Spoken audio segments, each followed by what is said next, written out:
see this. Turn up the lights in here, baby.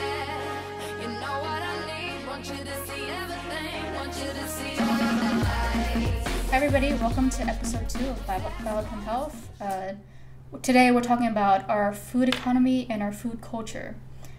Before we get to that, I want to bring up a few questions that viewers brought in. Kevin, we had a couple people asking about what they should do if they're having a hard time sleeping. Right. There are two basic forms of definitions of sleep. Insomnia is generally the term that's used. One type is difficulty in falling asleep, and the other type is successive interruptions during the sleep or a sound sleep where they wake up several times during the night. Generally, the safest and most easiest thing to try first is something as simple as B12. B12 methylcobalamin can be shown to be relatively effective for people that have a difficult time in both scenarios of insomnia. The reason why is generally B12 levels will drop in specific health conditions. Anemia, as an example, is one situation where B12 can be compromised. By increasing B12 levels, and B12 is a relatively safe vitamin to take in relatively high amounts, like 5,000 micrograms as an example, that can be relatively effective for meeting the demands that the body requires, particularly in the nocturnal phases of rest, which is nighttime and sleep. And I remember I asked you this because my mom had a hard time sleeping, and I found it weird that you're suggesting B12 when people usually take B12 for energy. Right. B12 is not necessarily something that keeps hyperactivity going in energy, so to speak. But what B12 does is it balances the scenario in what the body requires as far as its requirement in the red blood cell. That's where B12 plays a particular role, is in the red blood cell. And, you know, people take it not just for energy, but B12 can be very effective for utilizing iron and the attachment of iron inside the red blood cell itself. And that's why B12 can be used for what they perceive as energy during the daytime, but it can be also very effective at night for addressing insomnia. My mom's been taking it at night, and she has been doing very well. And she says the nights that she doesn't take B12, she can't sleep. So for her, it's been working. It's been working well. Right, and generally, it's one of those vitamins that usually can be given safely over a period of time for most people, and that's why I recommend it first. Now, people have heard about melatonin in sleep, but it has to be understood that melatonin only works in people that are deficient in melatonin. Perhaps 25% of the population is really deficient in melatonin. Therefore, the other 75% of the people, melatonin will not work. That's why I suggest B12 to begin with. Okay. And Butch sent us an email asking about your thoughts on medical mushrooms. Medical or medicinal mushrooms? Yes. Yes. You know what? A mushroom, there's several properties that can be considered viably important for health. A lot of people have heard about the different strains, the Japanese mushrooms, so on and so forth, as far as antioxidant capacities and so on and so forth. It depends on the specific response or the specific reason the mushroom is being utilized for. There's so many different things that are out on the market, advertisements about, as an example, how mushrooms can be taken for this as an antioxidant. But what's really important to understand is that there are a lot of things that could be used in parallel to mushrooms that are less costly that can be just as effective.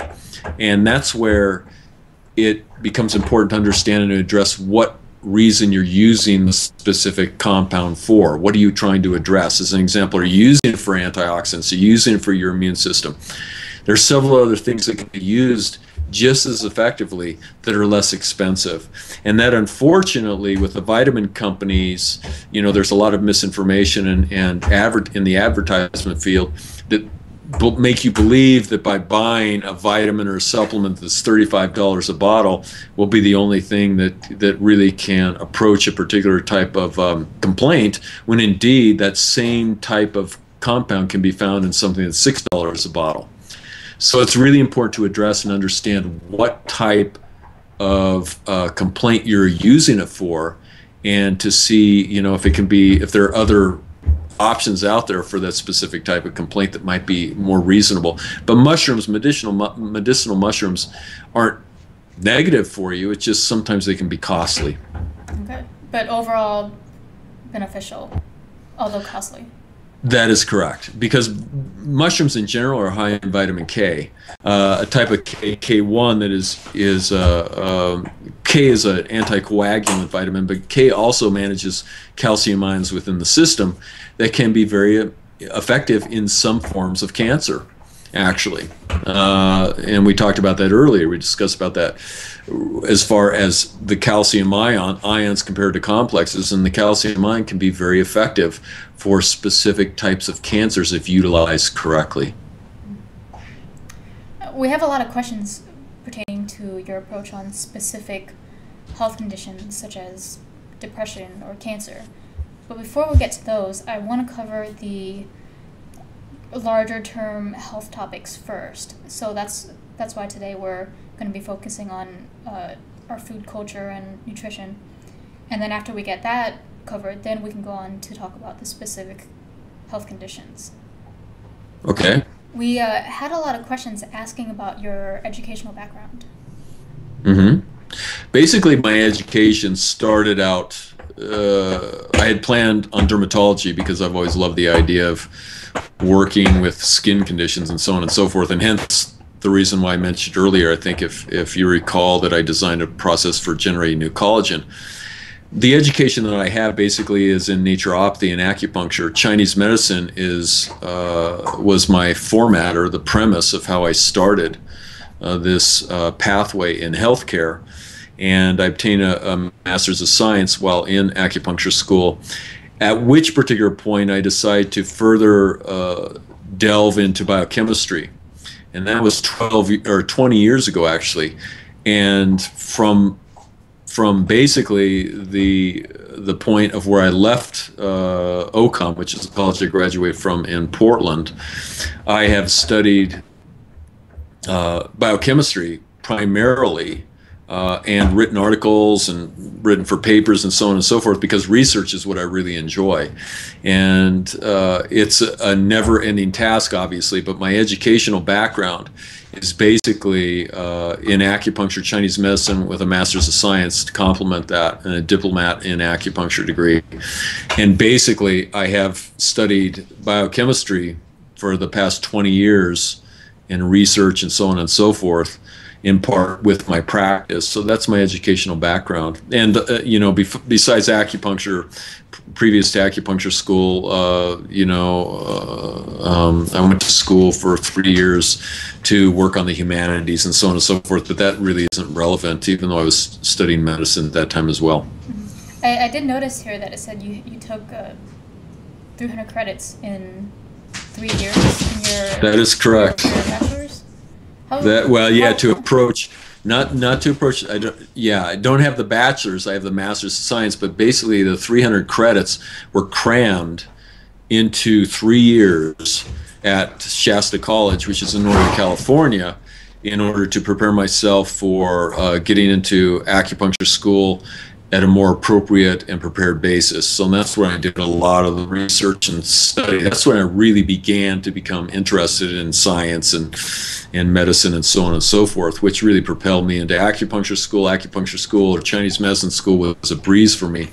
And I'm fortunate that I was able to prepare myself for the educational process. And how did you have time for beer pong when you're taking that many credits? How did I have time for what? I'm sorry? Beer pong. Do you know what that is? For what? I know. What is that? Beer pong? Yeah, please explain. I'll have to explain to you later then. It's a college tradition. Oh, really? Yeah. Okay, please. I was someone who was singular as far as when I was in school, and that was it. I devoted the entire time, just like I do at work. as far as just school itself. I mean, that's why I was able to take so many credits. I just devoted day and night to study. Mm-hmm. And then when it came to your biochemical research, were you working with other scientists? Did you have teachers?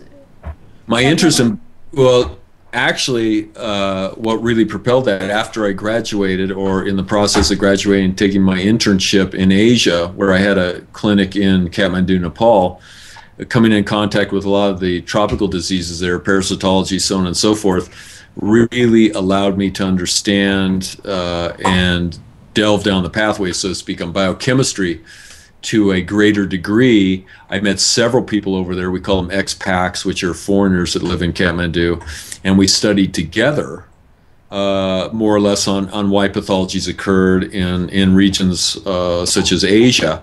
And then coming back, when I came back to the U.S., my feet were running when they hit the ground, literally, and chemistry was all I lived and have been living since then.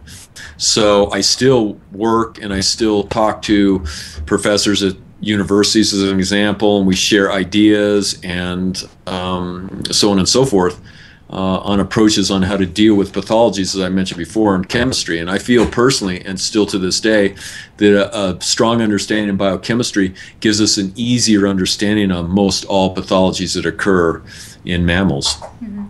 And your education was mostly in Eastern medicine. Did you also have experience studying mainstream medicine also? Yes, I did. We had in Portland, we worked with Oregon Health Sciences University. We had outreach programs for the college, and Oregon Health Sciences University is a great university. It's located in Portland, and that we had a lot of Western medicine, so to speak, because you have to, obviously, when you go through an acupuncture training course. It's not just studying Chinese medicine. As a matter of fact, half of the courses you take are in Western pathology and pharmacology and so on and so forth. So that increases the interest as far as understanding and bridging the gap between allopathic medicine. When I use allopathic medicine, I mean Western medicine and Eastern medicine. So that is very helpful to individuals that you work in alternative healthcare. What we have to be careful about is when we graduate from alternative healthcare practice is not to lean too far away from Western medicine, because Western medicine does have its favorables, just like alternative medicine does. And it's important to understand and combine the two and understand the educational process on both manners to really see from a clear venue on how to take care of patients. Mm-hmm. We did get a critique from my friend Barry in episode 1 that it seemed like we were disregarding the importance of following procedures when it comes to treating illness. For example, the whole cookbook method to treating illness, and that there is a lot of value in treating symptoms because you can effectively help patients that way. What do you think about that? Were we too critical? Well, I personally don't think so. It might have been miscommunicated, and that was I'm the one who's held responsible for that. That's my fault. But basically, the premise of that first interview that you and I did was to emphasize that we all need to understand our limitations. And limitations are important as far as, if you're an acupuncturist, a naturopath, an allopathic physician. Once we understand those limitations, we can marry the two. All of them can come together to form a community, so to speak, in health, to where we can effectively treat pathologies more effectively. And that's what I intended to communicate, is that unfortunately, there's too much support, and it's getting this way with alternative medicine as well. We have to understand that both principles bring an important quality to healthcare. It's understanding those limitations and understanding the parameters in which those procedures can be used to treat a specific type of pathology. And that's what's important. And it gets very difficult to do that. As an example, if someone comes in with a common cold or pneumonia, it's common for the allopathic practitioner to say, all we can do is treat this with antibiotics. It's common for the alternative practitioner to say, all we can do is treat it with, herbs or whatever. No, there has to be a community, in my personal opinion, on how both can come together from a standpoint and say, how can we effectively treat pneumonia to a point of where it can be used, to a point of where both procedures and protocols can be used to its utmost effectiveness. And that's what I was trying to communicate. It is important to understand that we have relied on allopathic medicine in this country for too long. That I will say, when we don't understand that there are other options out there. And that's important to understand. So we're seeing a shift in that mentality. Relying on allopathic medicine all the time is not the healthiest thing, just as relying on alternative medicine is not the healthiest thing. It's understanding a favorable equilibrium and a balance between the two, and that's what's important. Okay. Does that make sense? Yeah, I think that sounds reasonable. So we didn't clearly communicate enough that we're not trying to bash one side or bash the other. Correct. It's more so saying that both have their limitations and trying to bring out the best in both sides. Exactly, Thuy. It's if we look at science is about objectivity and not subjectivity. And it's hard to excuse subjectivity because we want to favor the one particular side or the viewpoint where we stand. And science is about objectivity, to understand what works and what doesn't work. I've seen antibiotics work, obviously, in situations where nothing else can work, and therefore that has to be supported. However, I have seen situations where specific things like bromelain has worked, where there's no equivalent in Western medicine, quote unquote, that has worked as effectively. So both sides have to be seen for their rationale and the reasonable concept of how they can be utilized to treat a pathology. And a lot of the methods that you use in your clinic, are there clinical studies being done on them? There are tons of books, tons of texts, far too great here for you and I. You and I could spend the next 6 hours talking about text. A lot of these studies come from the physician's desk reference, as a matter of fact, which a lot of doctors use themselves for references. A lot of studies are used in Europe and areas outside of the U.S. as well as the U.S. itself. As a matter of fact, Stanford, Cedars-Sinai, Johns Hopkins, these universities are really known to look at all options of medicine, and that's what's really favorable. So there are a lot of studies, and I encourage your viewers that ask about what kind of studies are done to write to you or whatever, and I'd be happy to send them to the resource of the studies that are being conducted or that have been conducted. Okay. We'll go ahead and get to the topic of today's episode, and our title is, If We Are What We Eat, Then What Are We? Okay. And so a lot of what I understand about the food economy is based on reading Indefensive Food by Michael Pollan, watching his documentary Food Inc., which kind of uncovers how our food is grown and produced. And one of the points that he makes in the book is that we as a culture are being misled on what exactly nutrition is, and the more obsessed we become with calorie count and reading labels, we're actually becoming more unhealthy because we don't fully understand what eating healthy is.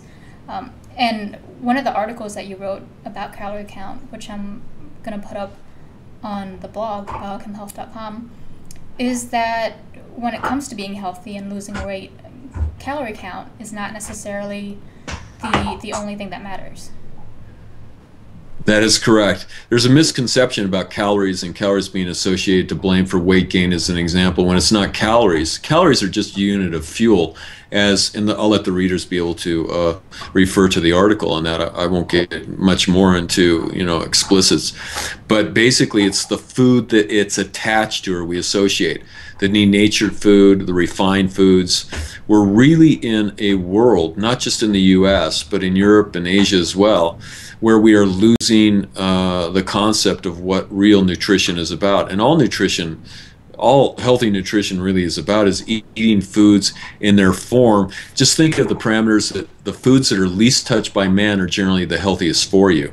When you go into a market and you look in the produce section, those are the least touched by man. They're touched, but they're, it's not that often. Where if you go to the sweet cereal department, that's more manipulated than anything else, so to speak, or the artificial sweeteners and so on and so forth. The important point here is to make that the calorie is not associated with the pathology as much as there are other factors within the body that can be attributed to weight gain or problems. And I use this in the article where if we notice that people that exercise and they can't lose a single pound, and they diet and they still can't lose a single pound, and yet that individual that is eating and eating and eating and just remains slim, that obviously is a classic example that excuses a calorie from weight gain. There are other factors in the body that contribute to, it's actually a malnourishment. When you see weight gain, in a sense, that's a malnourishment. So that basically is the premise of the article. And to extrapolate on what you're saying about foods, when we talk about nutrition and we talk about what we eat, it's important just to remember that just think about the foods that are least touched by man. Those are generally the healthiest foods for us. Nuts, seeds, meat is an example, chicken, so on and so forth, vegetables and fruits are generally the healthiest for us because they obtain and they retain all the nutrients that we generally require to live a relatively healthy lifestyle. And when it comes to eating these processed foods that have the labels on it, because I guess the point you're trying to make that the healthy foods that we should be eating probably don't even get the calorie count on it. You can't really pick up a vegetable and look at a label on that because it doesn't have it. When it comes to eating foods that have been processed, that have additives, what effect does that have on our body on a molecular level? It depends on the types of additives they are. As an example, you'll see multiple amounts of saccharides, which are sugars, types of sugars.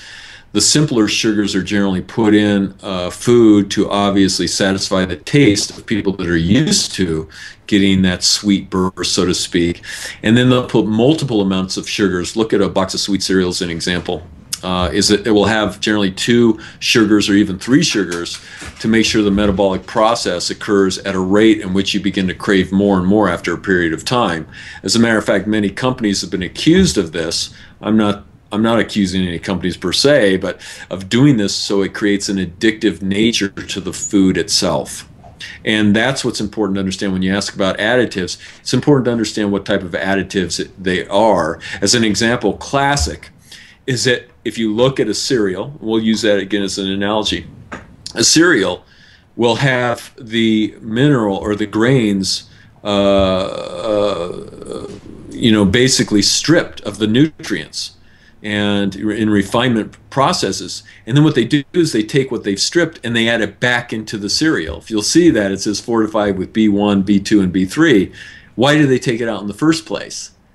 That's the point, is it really, in a sense, it's ridiculous because they remove the product, number one, or the substance out, such as an example, B1, B2, and B3 in a grain. And then what they do is they re-add it back to the product just so the palatability will be such that we're used to as Americans. There will be a lighter, so on and so forth. That's what we refer to as refinement of flours. Like when we talk about refined flours and so on and so forth, grains, that's where it gets problematic because you can never replace the natural ratios that occur within the grain itself. So what is wrong with eating foods that have been fortified? It's not that there's anything wrong, but remember that we're not all created equal. It's like a multivitamin. Multivitamins are made like everyone's created equal, and therefore their demands are equal. That's not the case. If you suffer from Wilson's disease, as an example, which is copper accumulation in the tissue, you shouldn't be taking any vitamin with copper. You shouldn't be taking any food with an additive that has put copper in it. That's where it gets problematic. A lot of people think that iron is beneficial, where they really don't understand the concepts of what iron does. It's a redox. We call those redox because it switches back and forth in different states. But the important thing to understand is that iron saturates as well and can become toxic. It's not saying that people don't need iron in some cases. What it's saying is that not everyone needs iron, and it could eventually harm someone if you're giving iron when they don't need it. That's the problem with fortification. And so would you agree that if you read a label that makes health food claims that says reduce sodium or reduce fat and stuff like that, that it's probably not the healthiest thing in the world still? That is correct. In other words, reducing sodium is not, sodium is actually healthy for us. It's the misconception that sodium can be detrimental because it raises blood pressure. It's not sodium excess that causes high blood pressure in most cases. It's a potassium deficiency that causes high blood pressure. That's in most cases. Now, obviously, there are factors that can create other situations with hypertension, but in most cases, hypertension is due to a potassium deficiency itself. They naturally think that sodium causes hypertension. It's only a potassium deficiency because the two work in conjunction with each other, sodium, potassium. So if somebody does have high blood pressure, should they be consuming more potassium? Yes, I would suggest so. Potassium in a relatively safe amount would be suggested, number one. And number two, to eat healthier, obviously. We find that people with hypertension, if they stop eating dairy, as a matter of fact, that alters their blood pressure significantly. We've seen that in several cases with hypertension.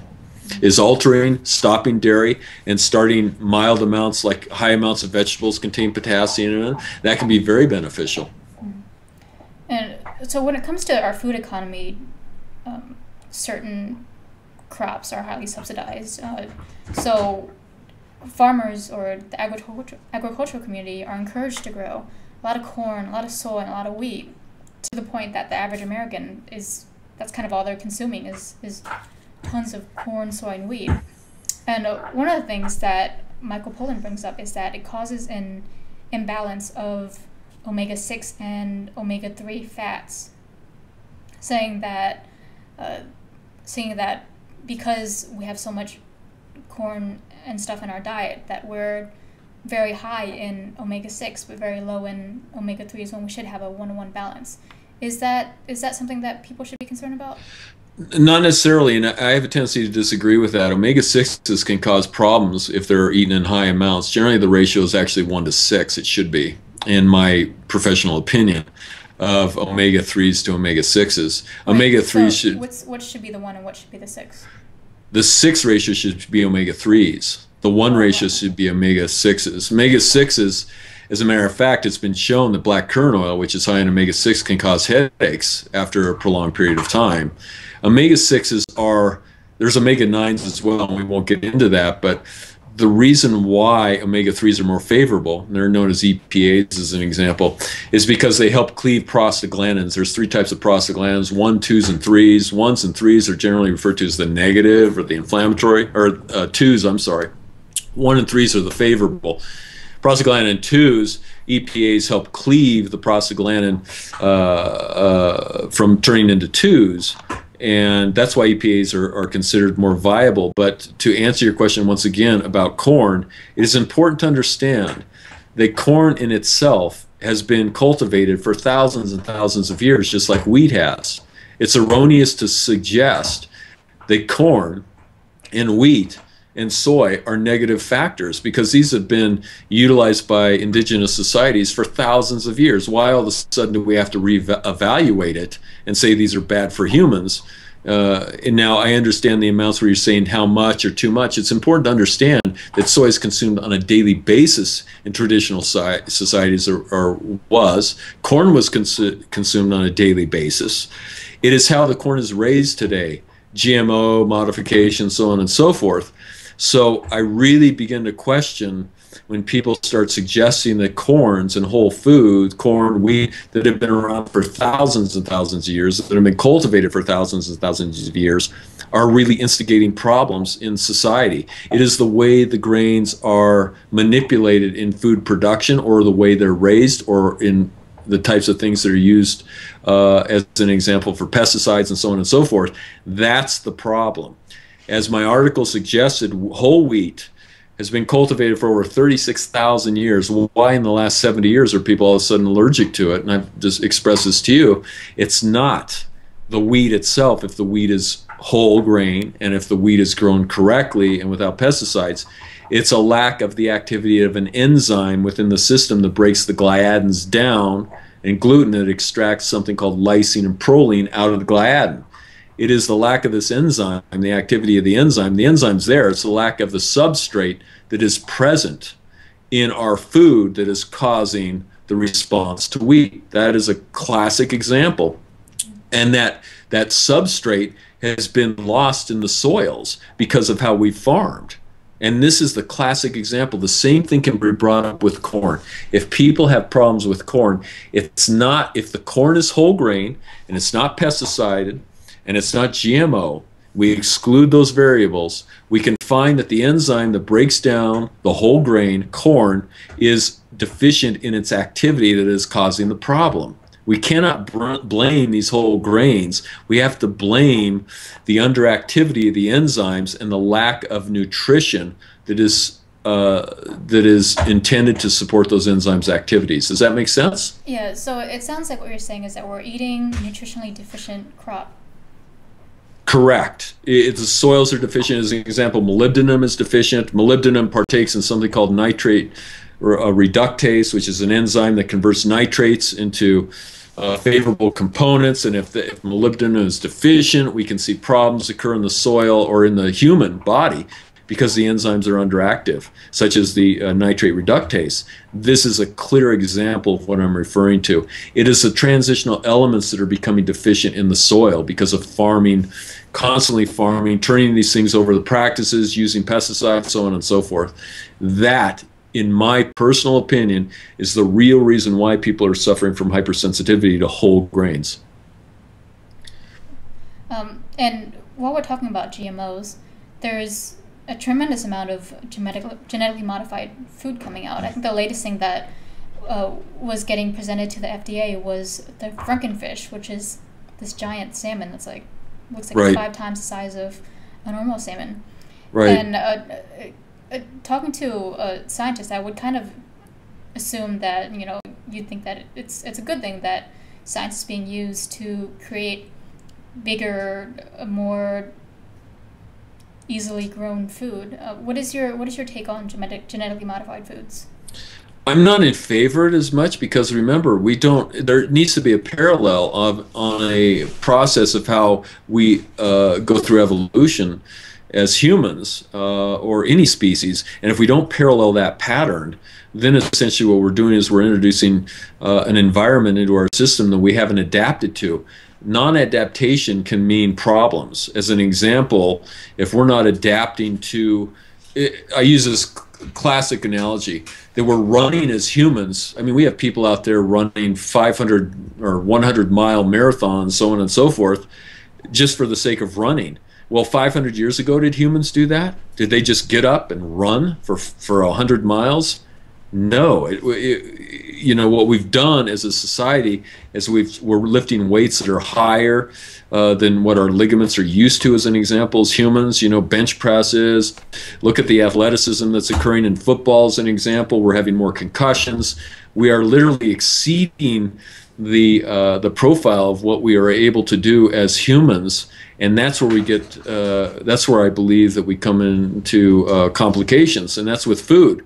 We're exceeding what our capacity is as humans to be able to break down these food sources. And when we introduce a new food source, if it's genetically modified or whatever, we're more than likely asking for complications within our own system because we haven't adapted to that change. Okay, so in terms of GMOs, should they be labeled, and should the government be a little more cautious about introducing them to people without labeling? I don't know if the government should be a little more cautious. What I do believe in is that the public should be aware of it and make their own decision up. I leave it up to the public. If the public wants to eat GMOs, let them. And if the government wants to supply it, then that's the freedom that we have in this country. But there should be identification, I believe, on the food that it's GMOs, so at least the public has the option of making the decision for themselves. I don't believe in taking the freedom away from the individual and making their own decision. If you want to smoke, smoke cigarettes. If you have problems with smoking cigarettes and you have health complaints and you're complaining about it, then it's the option of the health practitioner to say, listen, this is probably what's causing your problem. You still have a choice to smoke if you want or not, but you also have the choice to understand what you're putting into your system. Mm-hmm. And when it comes to certain GMOs, such as, say, corn, I read a study recently saying that they did a study in Europe which showed that among rats, eating GMO corn was causing organ failure. So what is it about GMO corn that's bad for our bodies? I mean, what is it doing? Well, GMO generally throws off the ratios that are found in whole grains. We're talking about the ratios from the substrates that we have, the heterogeneous cofactors, so on and so forth. And when you throw those ratios off and you change the fats, as an example, that we find, or I should say more appropriately, the oils found in corn or whole grain, what you're doing is you're changing the metabolic process on how that's broken down. And that is partially why we see a lot of problems arising from GMO, the ingestion of GMO types of foods. It's important to understand as well that rats are obviously different than humans, and we see variables. As an example, many cases have shown that something that's been negative for a rat has not been shown to be negative for humans.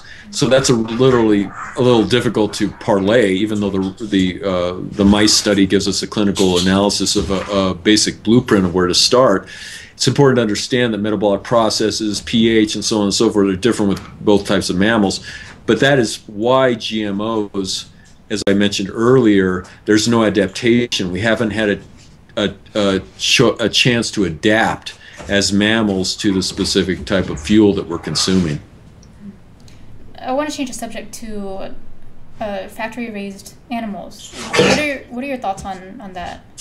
It depends on how they're raised, meaning if they're inducing hormones to increase the weight gain, if they're chickens as well. It depends. There's so many variables that we can't just say that one factory raises it in one particular way and another factory does so in another way. That's, we can't group it all together, so we'd have to get specific on one type of application. As an example, if you're asking me the administration of hormones on beef, well then obviously it has been shown clearly that those hormones can be ingested by humans and essentially can influence the individual that's ingesting that type of food substance.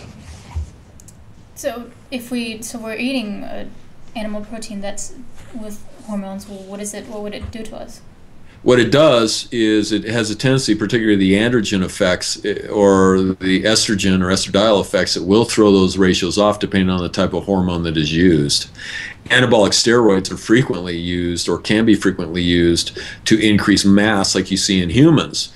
Well, that anabolic steroid is not fully broken down by the animal itself, and hence the individual that's eating the food or the animal that had taken the type of steroid, obviously that process will not terminate. That metabolic process with the steroid does not terminate after the death of the animal itself, but it continues on with the individual that eats it. Okay, so and that's what's Oh no, go ahead. You can finish. So basically, that can throw a lot of scenarios. As an example, we see more and more actual premature development with young ladies as far as the menses go and breasts and so on and so forth, much more than we've seen in the past. I mean, at an earlier development stage. And that is probably a stimulation of the pituitary gland, growth hormone, the hormones that are being ingested. We see a higher amount of sexual drive in women than we have before, and that could be due to the androgens that are consumed through meat. There's so many different variables that we could have a conversation on this for 2 hours. It gets kind of lengthy. Mm-hmm. And what about when it comes to food that's being sprayed with pesticides? Because pesticide makers will argue that when they spray it, the contaminants stay in the soil and they don't get into the food. What do you think about that? Pesticides, depending on the types of pesticides they are, can render several different health complications. And once again, it depends on the type of pesticide it is. So from a broad aspect, I would suggest the pesticides are not the healthiest things for humans. I'm just going to put it in a category just like that. And obviously the pesticides get worse depending on what type is being used and the definition of the type of pesticide. As an example, the pesticides commonly used on commercialized fruits can be some of the most toxic pesticides that are found in the agricultural world. Do you feel like modern day people are consuming more pesticides without knowing about it?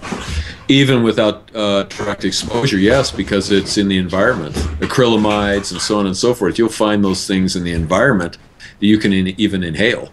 So we're seeing more and more exposure to pesticides, not just, once again, due by the direct consumption of the food, but just by the environmental parameters in which the pesticides are used. And going back to, I guess, the nature of the food economy, it's set up to where mass amounts of refined food can be produced for very cheap prices and provided to people very conveniently, meaning that they could, buy it from fast food chain and they could just pick a box and heat up their dinner. What if that causes this? The dogs are like playing in the background pretty loud. Thuy, I'm sorry, you're cutting out.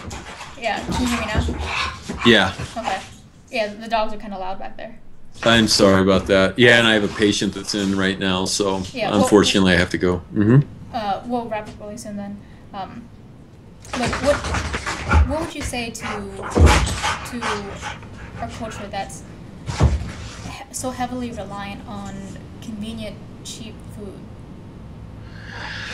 Well, obviously the cost factor becomes important to them because a lot of people, particularly in today's economy, can't afford a lot of food, but that's a misunderstanding. As an example, you can eat good food for literally a good economy. In other words, black beans, rice, so on and so forth can be relatively cheap and affordable compared to the other foods out there. But to answer your question about the cheap foods and manufactured foods, remember the manipulation of the foods get people addicted. They become addicted to the foods because of the palatability of these foods and what substances they use essentially in the food itself. So the cheaper the food, the more addicted it becomes because they literally are easy to break down and liberate the sugars that make them taste better over a period of time, or the short period of time. Okay, and so to wrap it up, how would you answer the question of today's podcast? If we are what we eat, then what are we? If we are what we eat, then essentially what we are is how would I answer that or sum that up? Basically, I guess to answer that in a fulfilled long question to you is I encourage people to look around and see how many people really look healthy to them. The health of the individual shows, and what they eat generally shows through the health of the individual. So when you ask that question, what are we, what we eat, it generally shows up in the individual we eat.